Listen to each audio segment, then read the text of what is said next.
তোমার একাগ্রতা যে লেভেলেই থাকুক না কেন তা আজ আরো টপ লেভেলে নিয়ে যেতে পারবে যদি এই বিষয়গুলো জেনে রাখো। এই সাধারণ বিষয়টি অন্তত সবাই জানে যে 100টি জায়গায় যদি 1 ফুট করে গর্ত করো তাহলে জল পাবে না, এবং যদি তুমি এক জায়গাতেই 100 ফুট গর্ত করো তাহলে সেখানে অবশ্যই তা পাবে। ঠিক তেমনি যারা একটি লক্ষ্যে স্থির থাকে তারা একদিন জীবনে জিতে যায়, এবং যারা অনেকগুলি লক্ষ্যের পিছনে ছুটে বেড়ায় তারা সবসময় হেরে যায়।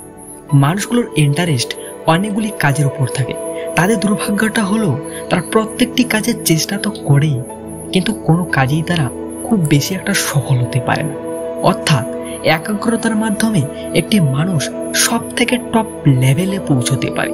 তাই তুমি তোমার শক্তিকে একটা নির্দিষ্ট লক্ষ্যে লাগাও। সময় সম্পর্কে তোমার ধারণা থাকতে হবে। কখনোই তাড়াহুড়ো করবে না, কারণ তাড়াহুড়োর মধ্যে কোনো কিছুই ঠিকঠাকভাবে হয়ে ওঠে না। তখন তোমাকে দেখে এটা বোঝা যায় যে না তোমার সময়ের উপর নিয়ন্ত্রণ আছে না নিজের উপর। তাই সবসময় শান্ত মনে কাজ করবে, যেন তোমাকে দেখে বোঝা যায় যে তুমি সফল হবে।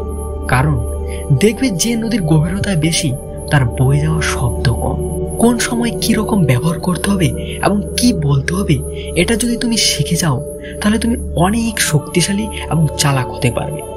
তর্ক করে নয়, বরং নিজের কাজ দিয়ে জিতে দেখাও। একটি বুদ্ধিমান মানুষ কখনোই তর্ক করে না, একটি বুদ্ধিমান মানুষ কখনোই তর্কের মাধ্যমে জেতার চেষ্টা করে না, বরং এরা সব সময় নিজের কাজ দিয়ে জেতার চেষ্টা করে। পরিস্থিতি অনুযায়ী নিজেকে তৈরি করো। একটি মানুষকে গিরগিটি এবং জলের মতো হওয়া প্রয়োজন, কারণ পরিস্থিতি অনুযায়ী জলের মতো কোন জায়গায় জায়গা করে নিতে হয়, আবার পরিস্থিতি অনুযায়ী গিরগিটির মতো পরিবর্তন করে নিতে হয়। একটি মানুষ যেমন ঠিক তেমন মানুষদেরকেই সে পছন্দ করতে ভালোবাসে। তোমার যাকে ভালো লাগে এবং যার সাথে সময় কাটাতে চাও নিজেকে তার মতো তৈরি করো। সবকিছু করার মতন শক্তি তোমার কাছে অবশ্যই আছে, কিন্তু তোমাকে এই সিদ্ধান্তে অবশ্যই আসতে হবে অনলি ওয়ান ডিসিশন, কোনগুলি মেনে চলবে এবং কোন বিষয়গুলো ইগনোর করে চলতে হবে। যেগুলো প্রয়োজন সেগুলিকে জমিয়ে রাখো, বাকিগুলিকে ধানের খোসার মতো বাইরে ফেলে দাও। তবে তোমার চিন্তাধারাগুলি হবে সহজ সরল। মনে রেখো, যত সুন্দর উঁচু ভাবনা তোমার কল্পনার মনে জন্ম দিতে পারবে এত শীঘ্রই তোমার ব্রেন তা বাস্তব রূপ দিতে অ্যাক্টিভ হয়ে কাজ করবে। কারণ যে যেটাই করুক না কেন প্রথমে তার কল্পনাতেই সে জয়ী হয়, এবং যে কল্পনাতেই সুন্দর প্ল্যানিং করতে পারে তা সে বাস্তবেও সেই রূপ দিতে পারে। তোমার ভাবনার এত শক্তি আছে যে জিরো থেকে হিরো হতে পারবে, আবার হিরো থেকে জিরোতেও নেমে যেতে বেশি সময় লাগবে না। অর্থ থাকলেও যেমন সবকিছু করা যায় না, তেমনি অর্থ না থাকলেও সবকিছু করা যায় না। হয়তো ভাবছো আমি এমনটা কেন বললাম, কারণ খুব পরিষ্কার। একবার ভেবে দেখো, তোমার কাছে অর্থের কোনো অভাব নেই, কিন্তু সেই অর্থ উপভোগ করার মতো সময় অথবা পরিবারের সকল সদস্য তোমার কাছে নেই। তবে সেই অর্থ তোমার কাছে কি মূল্য? এমনটাও হতে পারে মানুষের সন্তুষ্টির জন্য তা বলা, আবার অর্থ না থাকলে নিজেকে শক্তিহীন মনে হয়। মনে রাখবে, হেলথ ইজ ওয়েলথ। তোমার স্বাস্থ্য ও বুদ্ধি হলো তোমার সম্পদ। যত বেশি তোমার বুদ্ধিকে বাস্তবে ইনভেস্ট করতে পারবে এতই আর্থিক সমস্যার সমাধান করতে পারবে। দেখো, আমরা কোনো কিছু বলার প্রথমে, কিছু কাজ করার প্রথমে ভেবে নিই, তারপরেই কিন্তু বলার চেষ্টা করি। মনে রেখো, যার থিঙ্কিং পাওয়ার যত গভীর তার সফলতার চান্স এতই বেশি।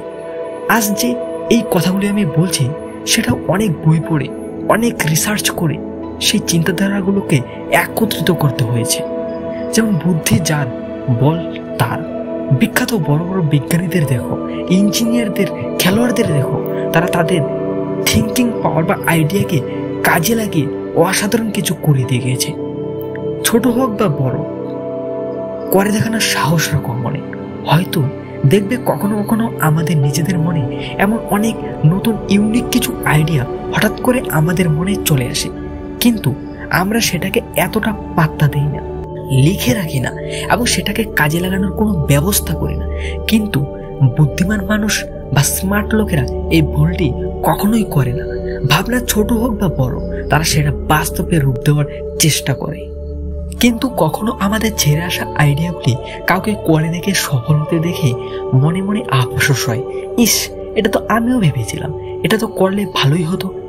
কারণ তুমি ওয়ান ডিসিশন রুলস মেনে চলোনি বন্ধু। যেটা ভালো লেগেছে তার পিছনেই ছুটেছ, কিন্তু শেষ পর্যন্ত কিছুই ভালো লাগছে না। এখন থেকে নো এক্সকিউজ, কোনো অজুহাত নয়। ভেবেচিন্তে যে ডিসিশন তুমি নিয়েছো তা সফল করার জন্য যা কিছুই তোমাকে করতে হোক তা করতে পিছু পা হবে না। সময় অনুযায়ী নিজেকে এআই এর মতো আপডেট করে তোলো। মাঝে মধ্যে সেলফ ইমপ্রুভমেন্ট বই পড়ার অভ্যাস করো, আনন্দ করো, মজা করো, ঘোরাঘুরি করো, কিন্তু সব কিছুই নির্দিষ্ট সময়ের মধ্যে বন্ধু।